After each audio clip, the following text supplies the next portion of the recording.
I am so proud to stand here today and to see the folks that are here be both men and women, to see those ages range from young to our elders is overwhelming to my heart and gives me hope that regardless of what the Supreme Court does today, and goodness knows I am praying to the Creator that they make the right decision, but regardless of what they do, this movement will go on, and we will retain and reclaim sovereignty of Native nations.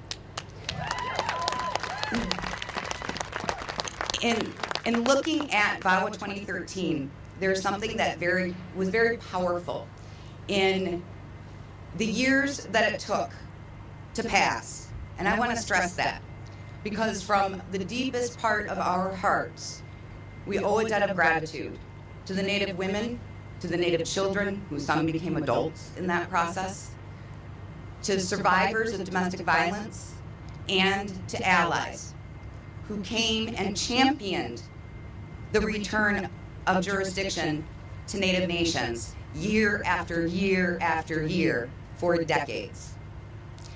Now, we had a tremendous opportunity with this law to work together.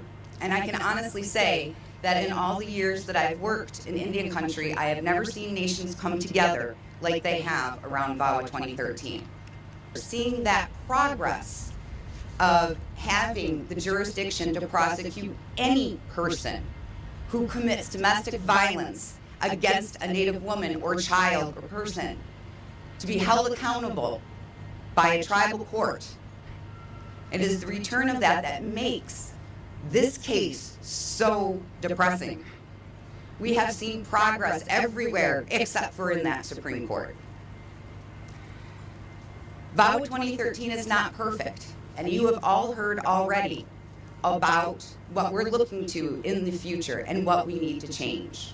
I came in my robes today because one of the things that was challenged is the competency of the tribal court judges.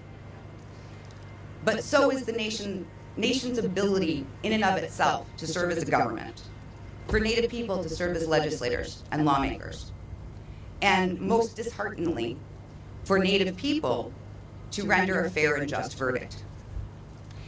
So we stand here today in gratitude for having VAWA 2013, but with a commitment to go back and fight for a true return of criminal jurisdiction in domestic violence cases and sexual assault cases, to actually give the nations, return the power of the nations to protect Native women and children, which to Native nations, that is a sacred duty. So, I say chi miigwech to every single one of you for being here. We are together, we are strong, and we have hope for the future. So, what do we want? Justice. When do we want it?